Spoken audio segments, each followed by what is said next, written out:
Boss is back. ఆ MLA reentry రాజకీయంగా ఇప్పుడు రీసౌండ్ ఇస్తుందట. ఒకేసారి 5 మున్సిపాలిటీలో పార్టీని గెలిపించి తన సత్తా చాటి మరీ కారెక్కారట. ఆ ఎమ్మెల్యే తిరిగి సొంత గూటికి చేరడంతో గులాబీ పార్టీలో అటెన్షన్ మొదలైందట. కొంతమంది నేతలకి టెన్షన్ కూడా పట్టుకుందట. ఆయన పార్టీని వీడారు, మనకిక తిరుగులేదు, పార్టీ నేలేద్దాం, నియోజకవర్గంలో జెండా పాతేద్దాం అని కలలు కన్న నేతల ముఖాల్లో కళ్ళ తప్పిద్దట. ఆయన రీఎంట్రీనే ఇంత సౌండ్ ఇస్తుంటే రాబోయే రోజుల్లో రాజకీయం ఎలా ఉంటుంది అని లెక్కలు కూడా వేసుకుంటున్నారట. ఇంతకీ ఎవరా ఎమ్మెల్యే, ఏదా నియోజకవర్గం?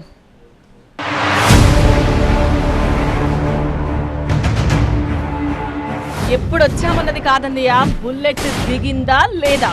పటాన్ చెరువులో గూడెం రీఎంట్రీ. 5 మున్సిపాలిటీల్లో సత్తా చాటిన మహిపాల్ రెడ్డి.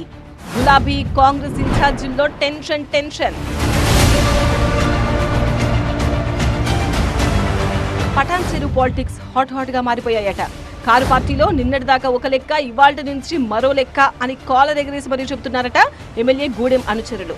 గూడెం మహిపాల్ రెడ్డి తిరిగి బీఆర్ఎస్ గూటికి చేరుతారని కొన్ని నెలలుగా జోరుగా ప్రచారం జరిగినా ఇటీవల జరిగిన మున్సిపల్ ఎన్నికల్లో అది క్లియర్ కట్ గా అందరికీ అర్థమైపోయిందట.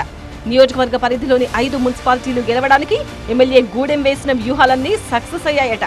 ఎప్పుడొచ్చామన్నది కాదు, బుల్లెట్ దిగిందా లేదా అనే సినిమా డైలాగ్ గూడెం మహిపాల్ రెడ్డి నోటి నుంచి రావడం చూస్తుంటే బీఆర్ఎస్ కు ఇక్కడ పూర్వ వైభవం వచ్చినట్టే అనుకుంటున్నారట పార్టీ సీనియర్లు.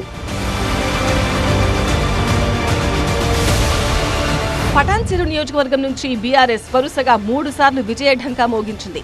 2014, 2018, 2023లో కారు పార్టీ తరఫున పోటీ చేసి హ్యాట్రిక్ విజయం సాధించారు మహిపాల్ రెడ్డి. 2023లో కాంగ్రెస్ అధికారంలోకి రావడంతో ఎమ్మెల్యే మహిపాల్ రెడ్డికి కష్టాలు మొదలయ్యాయట. అక్రమ మైనింగ్ ఆరోపణలపై గూడెం సోదరుడు మధుసూదన్ రెడ్డి జైలు పాలయ్యారు. దీంతో గూడెం మహిపాల్ రెడ్డి కారు దిగి తన అనుచరగణంతో కలిసి కాంగ్రెస్ చేయి అందుకున్నారు. ఆ తర్వాత బీఆర్ఎస్ అధిష్టానం పటాన్ చెరువు పార్టీ కోఆర్డినేటర్ గా ఆదర్శ్ రెడ్డిని నియమించింది. ఇక ఎమ్మెల్యే గూడెం బీఆర్ఎస్ ను వీడగానే బీఆర్ఎస్ నుంచి కొంతమంది చోటామోటా నేతలు రెచ్చిపోయారట. పార్టీలో తమదే రాజ్యం అన్నట్టు వ్యవహరించారట. మహిపాల్ పై కూడా తీవ్ర స్థాయిలో విమర్శలు గుప్పించారట. రాబోయే ఎన్నికల్లో ఎమ్మెల్యే టికెట్ తమదే అని గల్లా ఎగరేసి చెప్పారట. ఇక నియోజకవర్గ కోఆర్డినేటర్ గా ఉన్న ఆదర్శ్ రెడ్డి కూడా అన్ని గ్రూపుల మధ్య సమన్వయం సాధించి పార్టీ నేతలను ఏకతాటిపైకి తేవడంలో విఫలమయ్యారట. ఇది గులాబీ పార్టీ హైకమాండ్ కు కూడా తలనొప్పిగా మారిందట. అయితే గూడెం మహిపాల్ రెడ్డి కాంగ్రెస్ పార్టీలో ఇమడలేకపోయారట. ఆయన ఏ పార్టీలో ఉన్నారో అర్థం కాక అటు కాంగ్రెస్ ఇటు బీఆర్ఎస్ నియోజకవర్గ ఇన్ఛార్జీలు ఇద్దరూ పరేషాన్ అయిపోయారట. ఇక లాభం లేదనుకున్న నియోజకవర్గ కాంగ్రెస్ ఇన్ఛార్జ్ కాటా శ్రీనివాస్ గౌడ్, బీఆర్ఎస్ నియోజకవర్గ కోఆర్డినేటర్ ఆదర్శ్ రెడ్డి మున్సిపల్ ఎన్నికల్లో తమను తాము ప్రూవ్ చేసుకోవాలని సర్వశక్తులు ఉండారట. అయితే బీఆర్ఎస్ కు గూడెం పూర్తి మద్దతు పలకడంతో ఈ ఇద్దరు నేతలు అయోమయంలో పడిపోయారట.